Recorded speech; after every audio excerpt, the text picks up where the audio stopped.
Hello viewers, আসসালামু আলাইকুম। Welcome at teach point. আজকে আমাদের ক্লাস হচ্ছে এইচএসসির প্রাণীবিজ্ঞানের অধ্যায় 3 পরিপাক ও শোষণ। তো পরিপাক কি? তুমি খাবার খাও না? কেন খাও? খাবার খেতে মজা লাগে, তাই না? ক্ষুধা দূর করার জন্য।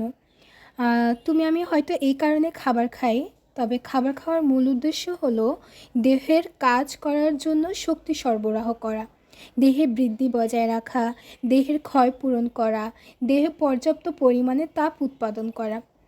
আমরা শক্তি পাওয়ার জন্য খাই শর্করা জাতীয় খাবার, তারপর হচ্ছে বৃদ্ধি সাধন ও ক্ষয় পূরণের জন্য খাই আমিষ জাতীয় খাবার, তারপর উৎপাদনের জন্য খাই স্নেহ জাতীয় খাবার। তাহলে পরিপাক কি? এক কথায় যে প্রক্রিয়ায় জটিল খাদ্যবস্তু পৌষ্টিকনালী জুড়ে যান্ত্রিকভাবে ও রাসায়নিকভাবে অর্থাৎ বিভিন্ন হরমোন এবং এনজাইম সহায়তা ভেঙে দ্রবণ সরল ও শোষণযোগ্য ক্ষুদ্র অণুতে পরিণত হয়, তাকেই পরিপাক বলা হয়। এখন বলতে পারো যে আপু, সহজভাবে কিভাবে বোঝা যায় যে এটা তো এটা কি দেখা যায়? অবশ্যই দেখা যায় না। সহজভাবে বলতে গেলে পরিপাকের মাধ্যমে জটিল অশোষণযোগ্য খাদ্য উপাদান সরল তারপর শোষণযোগ্য খাদ্য উপাদানে পরিণত হয়। আমরা দৈনন্দিন জীবনে যত খাদ্য উপাদান গ্রহণ করি তার অধিকাংশই কি জটিল খাদ্য, যেমন ভাত, রুটি, সবজি, দুধ, ডিম, খিচুড়ি, এগুলাই। তো জটিল খাদ্য উপাদান কয় ধরনের? 3 ধরনের: শর্করা, আমিষ, স্নেহ। শর্করা, আমিষ, স্নেহ। এটা হচ্ছে কি পরিপাক কীভাবে হয় আমি একটু আগেই বলেছি। শর্করা, আমিষ, স্নেহ কি, প্রধান এনজাইমগুলো কি কি, তারপর উৎপন্ন দ্রব্য কি কি। শর্করায় কি হয়? গ্লুকোজ, আমিষ অ্যামিনো অ্যাসিড, স্নেহ দ্রব্য ফ্যাটি অ্যাসিড ও গ্লিসারল।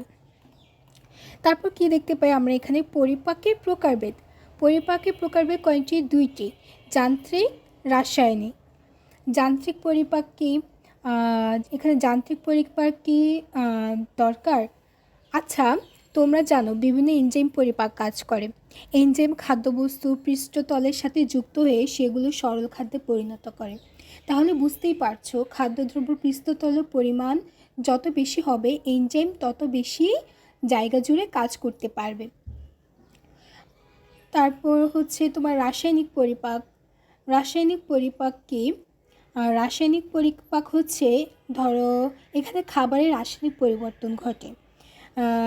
রাসায়নিক পরিবর্তন হলো কোনো অণুর রাসায়নিক গঠন পরিবর্তন।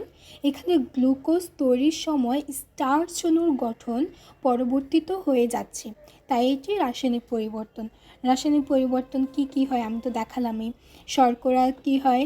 শর্করা থেকে অ্যামাইজেল প্রধান এনজাইম থেকে গ্লুকোজ হয়, আমিষ থেকে অ্যামিনো অ্যাসিড, স্নেহ দ্রবণ থেকে ফ্যাটি অ্যাসিড। তারপর হচ্ছে আমাদের পরিপাকতন্ত্র বা পৌষ্টিকতন্ত্র। পরিপাকতন্ত্র বা পৌষ্টিকতন্ত্র পরিপাক প্রক্রিয়া একটি ব্যাপক গুরুত্বপূর্ণ প্রক্রিয়া। যে অঙ্গের তন্ত্রের মাধ্যমে খাদ্যবস্তু পরিপাক ও শোষণ প্রক্রিয়া সম্পন্ন হয় তাকে পৌষ্টিকতন্ত্র বা পরিপাকতন্ত্র বলা হয়। দেখো এখানে মাননীয় পৌষ্টিকতন্ত্রের অংশগুলো এখানে দাও, এগুলো ভালোভাবে মুখস্থ করতে হবে। এগুলো পরীক্ষায় আসে যে পরিপাকতন্ত্রে বর্ণনা করো। তারপর এই যে চিত্রটা আঁকা লাগবে না, বাট তোমাকে জেনে রাখতে হবে কোন পার্ট কোনটা। লাইক তোমার ভিতরে এই অংশের চিত্র দিয়ে দিল যে এটা কি, এটা ব্যাখ্যা করো, এটার কাজ ব্যাখ্যা করো, এইভাবে। নেক্সট হচ্ছে খাদ্য উপাদান দৈহিক চাহিদা। এখানে খাদ্য উপাদান কি কি আছে? শর্করা, আমিষ, স্নেহ, ভিটামিন, খনিজ, পানি, এগুলো পরিমাণ এবং প্রধান কাজগুলো আছে, এগুলো পড়ে নিবা। তারপর মানুষের পৌষ্টিক নালীতে বিভিন্ন ধরনের জটিল খাদ্যের পরিপাক নিম্ন 6টি ধাপ। এটা খুব ইম্পর্টেন্ট, তো অনেক আসে। মানুষের পৌষ্টিক নালীতে বিভিন্ন ধরনের জটিল খাদ্য পরিপাক নিম্নত 6টি ধাপে সম্পন্ন করা হলো। তারপর হচ্ছে আমাদের কি জিহ্বা বা সাতকড়ি। চলো সাতকড়ি আসলে পৌষ্টিকতন্ত্রের আমরা এতটুকু দিলাম যে মুখ গহ্বর, আমরা তো মুখ গহ্বর জানি, মুখছিদ্র কীভাবে খায়। তারপর হচ্ছে তোমার জিহ্বা, নিম্নে চোয়ালে অস্থির সাথে জিহ্বা যুক্ত থাকে, সবাই তো চেনার কথা জিহ্বা।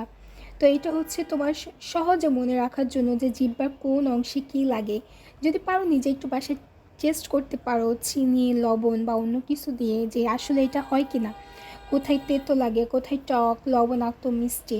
এটা সহজে মনে রাখার একটা উপায়। তারপর হচ্ছে মুখ গহ্বরের খাদ্যের পরিপাক, যান্ত্রিক পরিপাক যেটা।